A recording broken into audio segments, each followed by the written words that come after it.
Alright, so today I want to check out some of my brand new baby ball python hatchlings that have just hatched out. Just a couple days ago we cut some eggs open, my very first clutch of 2020, and we saw some really crazy looking snakes in those eggs. And today I peeked in the incubator and they're all completely out of all the eggshells. So I want to go through and look at them all individually one by one. And if I could actually get your help on this, you know, identifying ball python hatchlings is probably one of the most difficult part of raising ball pythons, especially when you get some new stuff and stuff you don't expect and you're going through and you're trying to figure out which is which. And today I'm going to give my best guess at some of the genes in these hatchlings. And let me tell you, I changed my mind quite a bit. A lot of times I go through and I'll say, yeah, this is a pinstripe. And then after I think about it a little bit, you know, that actually looks like a lemon blast instead of just a pinstripe. And sometimes I change my mind once or sometimes twice in the week or so following hatching out these snakes. So it's not always 100% when you're looking at the hatchlings. And you know, if my identification is wrong or you think I mislabeled some of them, you can comment down in the comments below this video and we'll kind of give it a shot and we'll kind of all work together to try to identify these hatchlings. Sometimes it can be a challenge. And another challenge that I've been having with these hatchlings is every time I hatch out some snakes, I go through and give them a name. So I have this jar of like 60 names, and the problem is I'm running out of names to name all my hatchlings and my snakes. I have about 60 names, and just in my room here I have about 60 ball pythons with about 100 hatchlings that I produce every year. So if you come up with some new and interesting names, you can put them in the comments below and I'll put them in another sheet and we'll add them to the jar and keep adding to the accumulation of names that we can name these hatchlings. So let's jump over and pull this box out of the incubator. It's going to be real exciting, and check out these new baby ball pythons.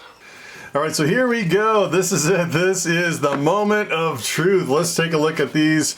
And this was actually, if you're wondering about the cross in these, this was actually a Pastel Enchi Desert Ghost that I bred with my Pastel Calico female. And I'm thinking maybe we hit some visual desert ghosts. I'm thinking my Pastel Calico female was maybe an actual desert ghost, which is really crazy. There's some really super light ones in here that I can't really explain. And take a look at all these hatchlings. They look really good. They are super awesome. So I just kind of want to give you an overview of all of these snakes. Take a look at this. This is, take a look at that. That is a whole bunch of awesome hatchlings. Take a look at those. That is really awesome. Can't get any better than that. That is some crazy stuff. And then we have all these eggshells in here that looks like they all came out of the eggshells, and we got everything out of here. And if you actually notice that I have this egg crate in here, this egg crate works fantastic at keeping the hatchlings off the vermiculite, because if you don't have that egg crate in there, they get completely covered in vermiculite. And I think what I want to do is kind of go through the simple ones first before I get into the more complicated ones.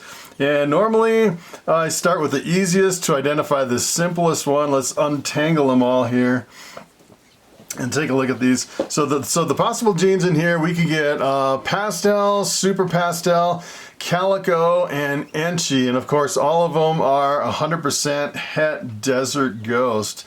And the first one I'm going to look at is probably the simplest one here. Take a look at this, and I'm pretty sure what this one is. Take a look at that. What do you guess that one is? It looks almost like a normal, but you can see the pattern is definitely reduced almost into tiger stripes in some cases. You can definitely see a real big reduction of pattern. And take a look at the belly. Usually you really can't see anything on the belly on these. And this, my guess, the best guess on this one, this looks like an Enchi, just a regular Enchi. You know, normally with a normal, you'd have more of kind of alien head patterns on the sides. You wouldn't really have that much of a reduced pattern. And that is, this is another kind of an example of proving out the Enchi in my Pastel Desert Ghost. I actually bought it and I didn't know there was Enchi in it. And I produced a couple couple, I produced a lemon blast that was an Enchi, and then a pinstripe that was super reduced that was an Enchi. So this actually kind of proves again that there is Enchi in that Pastel Desert Ghost. Take a look at that. That is a really awesome snake. So what I want to do with this one, as a matter of fact, I'm just going to kind of close this up right here, and we'll take a look at this one just one at a time. And I want to give this one a name, and I put my names here in a little jar, and we'll just kind of shake it up a little. And I don't know if I can keep this guy. Maybe I'll put him back in just for now. And we want to get a name for this one. This is an Enchi, and as far as the males and females, I kind of chose gender neutral names. So if you suggest a name for me, you might want to make it like a gender neutral, because I name them before I actually probe them. And I found if you probe them too early, a lot of times, I'd say 50% of the time, it's actually incorrect. So I usually wait until they've had, you know, like 6 meals in them before I go back and probe them. So this one is named Snuggles. All right, this is an Enchi 100% Het Desert Ghost. Alright, so I am using my label maker. I'm going to use some labels for these snakes, and usually what I do is I make a label and then I put it on a magnetic tape and then tape it on the tub, on the rack. It goes right on the rack. But the problem is if I change the identification, a lot of times I don't like to put it on the magnetic tape until maybe a couple weeks later, and then I'll either peel them off and put it on some tape, or I'll reprint it with the change in identification, because sometimes if you cut that magnetic tape and, you know, it's too short, and sometimes you gotta make it longer. And I have a whole box of all these really short magnetic tapes, and it's kind of expensive, you know, after you go through all these rolls of the magnetic tape. And essentially the name is, take a look at this. I put the name, his name, her name is Snuggles, and the CO120 is Clutch 1 of 2020. He is an Enchi 100% Het Desert Ghost. Alright, so here is the hatchling tub that I want to put this little guy in. Look at how small he is compared to this tub. I kind of forget how big these tubs are with a really small hatchling. After you start growing them up a little bit, they quickly fill this tub up in no time at all. And I just put a little water right in this little disposable deli cup here. And this is actually, it fits in an ARS 1039 rack. And then I use the coconut husk here as a substrate. And then on the hot spot in the back, I have a 90-degree hot spot, and kind of the ambient temperature in my reptile room here is about 80 to 82 degrees. This guy's looking really good. And you don't want to feed these hatchlings until they shed out. I've actually tried to feed these hatchlings before they shed. It takes about a week for them to shed, and if you try to feed them before they shed, I guarantee they will not eat until the very first shed. So it usually takes about a week for them to shed out, and then you usually start offering live mice, the little hopper mice, for the first few meals, and then you want to quickly transition over to like a frozen thawed. But I want to put him up in the rack. This guy is ready to go.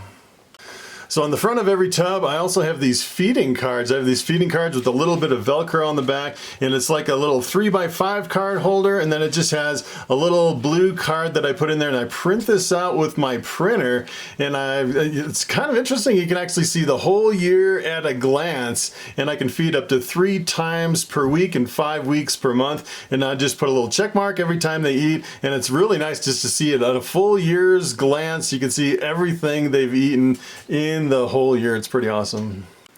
Alright, so I actually took a little bit of time and took a break and came back to this. I put these up in the hatchling rack and I gave them all names, and I started thinking hard about the identification on a lot of these. This is actually snake number 2. We're calling this one Rusty. This is, I'm thinking this one is just a pastel 100% Het Desert Ghost. And at first I thought maybe there was some Enchi in this. It looks maybe a little bit reduced, but keep in mind a lot of pastels can usually have a really reduced pattern, and I'm thinking it's probably not reduced enough to actually say that it has Enchi in it, although that's kind of what I'm calling it. If you think I make a mistake, you know, just let me know down in the comments. As a matter of fact, right in the comments, as a matter of fact, if you actually go below this video and click on more and kind of expand the section underneath this video, I'm going to put all the snake identifications there, and if someone, you know, if multiple people say that I'm wrong, wrong on my identification, I'll go in there and update it. So I'm saying this one is snake number 2 named Rusty. I think this is a pastel 100% het desert ghost.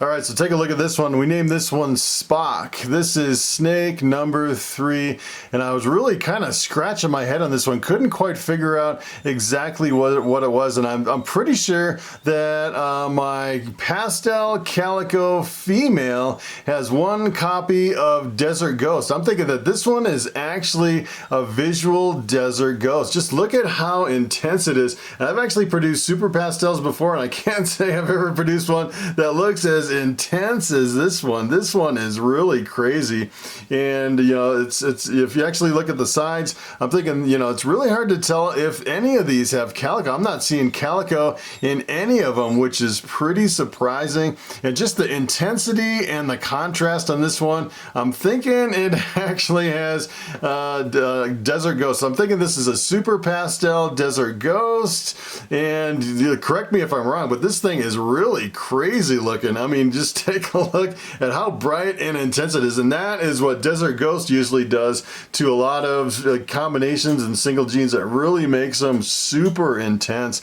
And I can't see any Enchi in it really. There's really no reduction in pattern on the side, and I can't really see the calico, but you know, I'm thinking that this one is, that's what I'm calling it, a super pastel visual Desert Ghost. All right, so here is snake number 4, and I'm thinking this one is also a visual Desert Ghost. We named this one Fang. This is, take a look at this. This is the one that we actually opened up the egg, and we saw these little crazy, really super defined patterns, almost like a checkered board pattern on the snake. And I'm thinking this is a pastel Desert Ghost. And I'm thinking this one might also have Enchi, and look at how reduced the pattern. That almost looks like the reduction, a pattern reduction of an Enchi, although a lot of times the Desert Ghost can be really reduced. Sometimes it can fool you, but I'm thinking on this one, this is probably my best guess. This is a Pastel Enchi visual Desert Ghost with 2 copies of the Desert Ghost gene. Look at how beautiful that snake is. So amazing. That thing is really stunning. I can't wait to see what these guys look like after the first shed. That is amazing. All right, so here is snake number 5. We named this one Freckles, and look at the color on this one. This is what kind of stumped me all day. I've been thinking about this snake and can't really figure out what in the world is this snake.